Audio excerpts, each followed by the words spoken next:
Привет, Арми, добро пожаловать обратно на канал Зона BTS. Все должно было выглядеть не так грубо, не так неконтролируемо. На долю секунды все в этом клипе перестает казаться постановочным и начинает казаться слишком реальным. Камера продолжает снимать, музыка продолжает играть, но что-то меняется. Что-то, к чему никто не был готов. Тэхён падает на пол, без предупреждения, без подготовки, просто хаос.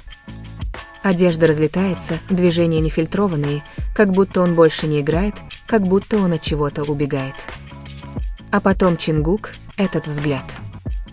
Не игра, не хореография, а что-то более резкое, более темное. Его глаза не следуют сценарию. Они устремлены на Тэхёна, как будто он пытается прочитать что-то, чего никто другой не видит. Внезапно вся сцена кажется неправильной, напряженной настолько, что сжимает грудь.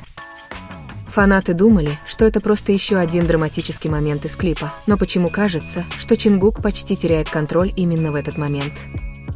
Почему Тэхён выглядит таким отстраненным и в то же время таким беззащитным? И почему из всех дублей они оставили именно этот? Есть причина, по которой этот момент сейчас взрывается повсюду. Потому что, однажды заметив его, вы уже не сможете его развидеть. К концу этого видео вы начинаете сомневаться, было ли это вообще просто игрой. Момент не исчезает, воспроизводясь в замедленном темпе на миллионах экранов, анализируемый кадр за кадром, пока каждое движение не начинает казаться наполненным смыслом. То, что должно было быть контролируемой кинематографической последовательностью, начинает распадаться при более внимательном рассмотрении, обнажая нечто гораздо более тревожное под поверхностью. Падение Тэхёна на пол не следует ритму музыки, оно его прерывает. Синхронизация нарушена ровно настолько, чтобы казаться реальной, как трещина в идеально отполированном выступлении. Его движениям не хватает точности, ожидаемой от человека, обученного контролировать каждый аспект своего тела. Вместо этого колебания, странная срочность, как будто он пытается снять не только одежду. Окружающая обстановка кажется удушающей, тесной, хаотичной, почти клаустрофобной, и это усиливается с каждой секундой его пребывания там. А потом появляется Чингук. Он не двигается сразу, и это только усугубляет ситуацию. Он стоит там чуть дольше, чем ожидалось, его выражение лица меняется так, что это не соответствует сюжету клипа. Это тонко, опасно тонко, но невозможно игнорировать, увидев это однажды. Его взгляд становится острее, челюсть напрягается, и на мгновение кажется, что что-то внутри него выскальзывает из-под контроля. Фанаты начинают замечать несоответствие, то, как камера слишком долго задерживается на лице Чингука, то, как дыхание Тэхёна кажется тяжелее, чем должно быть для хореографической сцены. Энергия между ними не кажется отрепетированной, а реактивной, непредсказуемой, живой, и наблюдать за этим почти навязчиво.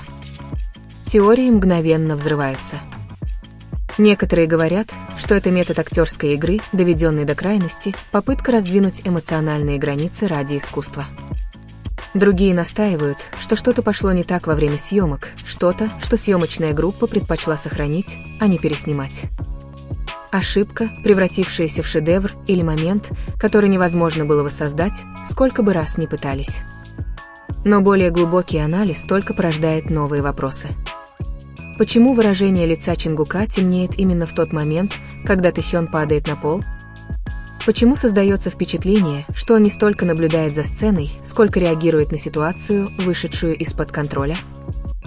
В его позе чувствуется напряжение, едва сдерживаемое, словно он пытается вмешаться, не нарушить невидимую границу между актером и реальностью. Затем камера обрывается. И этот обрыв становится самой подозрительной деталью из всех. Потому что он не кажется естественным. Он кажется резким, защитным, словно что-то было намеренно скрыто за кадром. Как только зрители это осознают, вся последовательность событий превращается в нечто совершенно иное. Не просто в драматический момент, а фрагмент чего-то неполного. Чего-то намеренно завуалированного. Последствия только подливают масло в огонь. Кадры распространяются, замедленные, увеличенные, анализируемые в резком цифровом свете. Каждое моргание, каждое микровыражение каждое изменение языка тела становится доказательством. Повествование распадается на бесчисленные интерпретации, каждая из которых интенсивнее предыдущей. То, что должно было быть мимолетным моментом, становится центром нарастающей бури. И все же никаких разъяснений не появляется. Никаких объяснений за кулисами. Ничего, что могло бы вернуть предположение в безопасное русло. Тишина затягивается, тяжелая, намеренная, позволяя напряжению нарастать, а не угасать. Потому что такие моменты не происходят сами по себе, не оставляя следов. Что-то чувствовалось в той комнате. Что-то, что так ясно передалось через экран, что миллионы зрителей уловили это одновременно. Такая реакция не возникает на пустом месте, она вызвана настолько реальным изменением, что выходит за рамки логики и напрямую воздействует на инстинкт. И чем чаще пересматривается видеозапись, тем более тревожной она становится. Тэсён на полу, или это больше не выглядит как часть представления, это выглядит как переломный момент, застывший во времени. Реакция Чингука больше не кажется игрой, это ощущение сдержанности, чего-то, что он сдерживал в самый последний момент. Это тот самый момент, который не должен был быть показан так подробно, но каким-то образом попал в финальную версию. Что приводит к одному вопросу, от которого никто не может отделаться. Если это действительно была всего лишь игра, почему кажется, что что-то реальное почти ускользнуло? Чем больше распространяется видеоматериал, тем больше повествование начинает опасно распадаться. То, что когда-то выглядело как один хаотичный момент, теперь ощущается как центр чего-то гораздо большего, чего-то, что отказывается оставаться в рамках музыкального видео. Люди начинают замечать то, что предшествует падению. Энергия Тэхёна непостоянна с самого начала сцены. Наблюдается едва уловимое отчуждение, почти как будто он уже находится где-то в другом месте мысленно, прежде чем камера даже сфокусируется на нем. Его движения несут в себе некую тяжесть, не соответствующую хореографии, словно каждый шаг слегка замедлен чем-то невидимым, давящим на него. Это не настолько драматично, чтобы бросаться в глаза с первого взгляда, но, однажды увидев, это надолго остается в памяти. А затем происходит перелом, не в момент падения, а за несколько секунд до этого. Задержка. Мерцание. Момент, когда его тело словно замирает, будто выступление ускользает сквозь пальцы. Именно тогда внимание Чингука переключается на него. Не случайно. Не как часть сцены. Это происходит мгновенно. Резко. Инстинктивно. Как будто он почувствовал это раньше всех. И это меняет все. С этого момента уже не кажется, что Чингук следует хореографии, кажется, что он следует за Тэхёном. Разница едва заметна, но, однажды увидев ее, игнорировать невозможно. Его сосредоточенность резко меняется, что не соответствует общему ритму выступления. В этом есть намерение. Осознание. Словно он предвидит что-то, а не реагирует на это. Его поза слегка меняется, едва заметно, но достаточно, чтобы намекнуть на нарастающее напряжение. Камера фиксирует ровно столько, чтобы вызвать вопросы, но никогда не дает на них ответов. Неподвижность Чингука становится громче движения. Он не делает шаг вперед, не нарушает строй, но кажется, что он почти это делает. Как будто что-то сдерживает его в самый последний момент. Эта сдержанность становится одной из самых тревожных деталей во всей последовательности. Потому что это не выглядит как дисциплина. Это выглядит как контроль. А затем Тэхён падает. Не как чистое, хореографическое движение, а как нечто более тяжелое, нечто, что кажется скорее натянутым, чем исполненным. Удар мгновенно меняет энергетику. Сцена не перетекает в это, она рушится в это. Его движения на полу кажутся фрагментарными, разрозненными. Словно части представления, изо всех сил пытающиеся удержаться вместе под давлением. Нет плавного перехода, нет четкой структуры, только необработанное движение, пронизанное срочностью. Даже разбросанная одежда больше не кажется постановочной. Она кажется случайной, почти навязчивой, словно сцена вышла из-под контроля, который должна была поддерживать. И Чингук по-прежнему не двигается. Вот что остается. Потому что каждый инстинкт и исполнителя, и зрителя подсказывает ему, что он должен отреагировать. Шаг вперед. Смена позиции. Что-то. Но вместо этого – колебание. Пауза, которая затягивается на долю секунды дольше, чем нужно. И в этой секунде все меняется. Это создает разрыв между тем, что ожидается, и тем, что происходит на самом деле. Разрыв, где, кажется, всплывает что-то настоящее, что-то не по сценарию, что-то, чего не должно было существовать в рамках контролируемой постановки. Когда он, наконец, двигается, это снова размеренно. Контролируемо. Почти слишком контролируемо. Словно то, что почти прорвалось в тот момент, было вынуждено вернуться на место, прежде чем смогло полностью проявиться. Это «почти» становится самой часто пересматриваемой частью всего видеоролика. Не падение. Не хаос. А момент прямо перед тем, как что-то переступает черту и не переступает. За кулисами тишина только усиливает тайну. Нет расширенного видеоряда. Нет беззаботных закулисных роликов, чтобы уравновесить напряжение. Нет подтверждения, нет опровержения. Только одна версия. Тщательно выбранная. Оставленная распространяться без контекста. И это отсутствие начинает казаться преднамеренным. Потому что в большинстве постановок подобные моменты исправляются, переснимаются, полируются, пока не останется ничего непредсказуемого.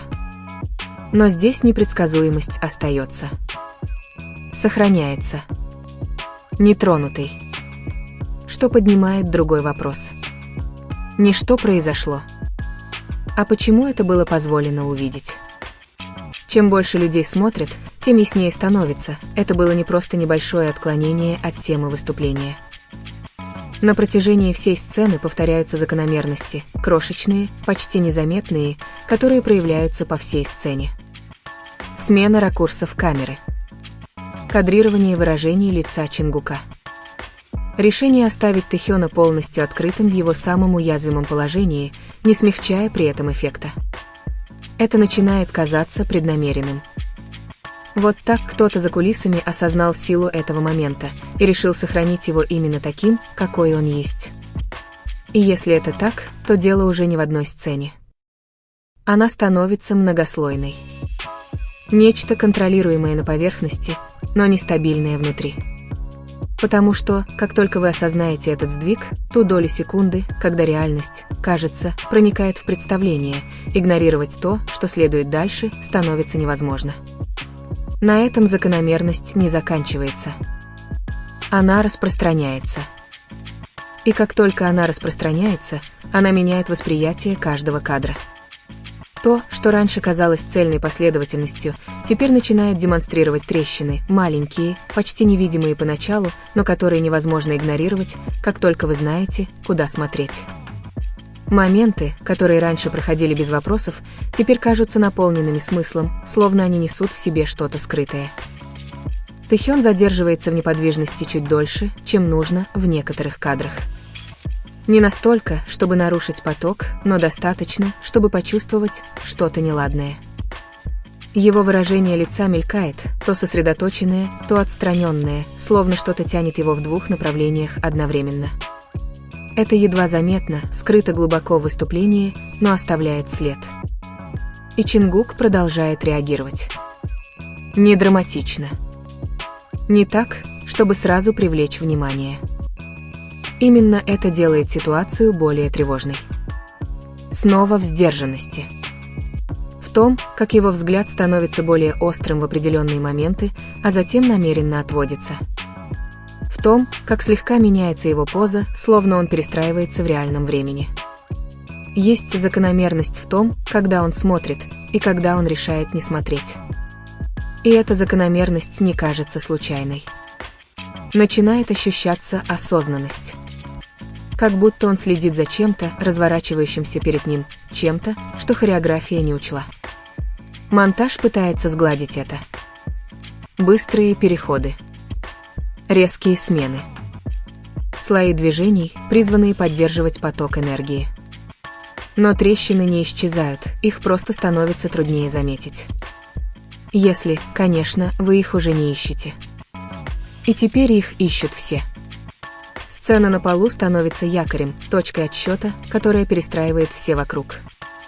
Каждый предыдущий момент переосмысливается через эту призму.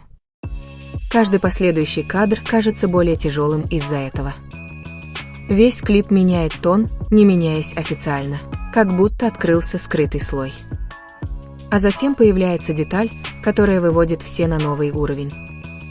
Момент, едва не приведший к столкновению, глубоко запрятанный в последовательности. Тэхён проходит мимо Чингука слишком близко. Не является частью какой-либо четкой формации. Не соответствует структуре сцены. На долю секунды это кажется незапланированным. Почти как будто они вот-вот столкнутся, они скоординируют свои действия. Чингук реагирует мгновенно. Тонко, но резко. Микрокоррекция. Сдвиг, который происходит слишком быстро, чтобы большинство людей его заметили.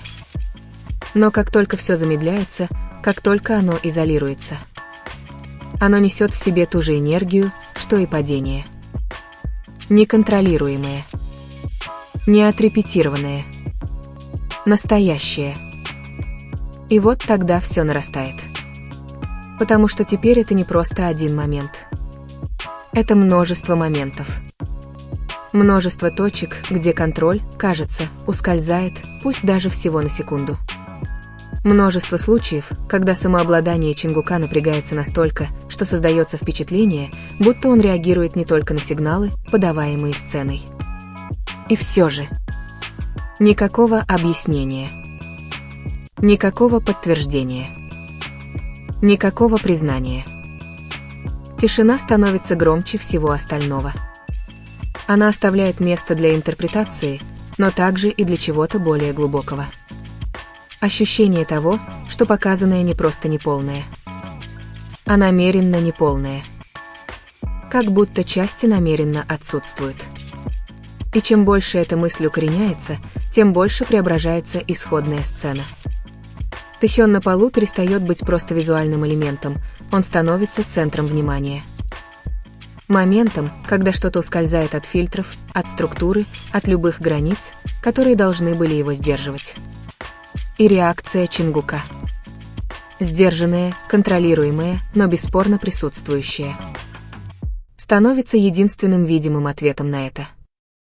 Единственным намеком на то, что что-то пошло не по плану. Но даже это может быть не вся история. Потому что есть одна последняя деталь. Что-то настолько мимолетное, что большинство людей ее совершенно не заметили. Это происходит сразу после монтажной склейки. Не во время хаоса, а сразу после. Один кадр. Исчезает меньше, чем за секунду. Легко упустить из виду, если не замедлить все. Но как только вы это заметите, все меняется. Если вы дочитали до этого места, значит, вы тоже это видели. Этот момент, этот сдвиг, это доля секунды, когда все перестало казаться просто представлением. И теперь вопрос остается за вами. Было ли это просто актерской игрой, или это было что-то реальное, что почти ускользнуло от вашего внимания? Потому что, однажды заметив это, вы уже не сможете этого развидеть. Так что вы думаете?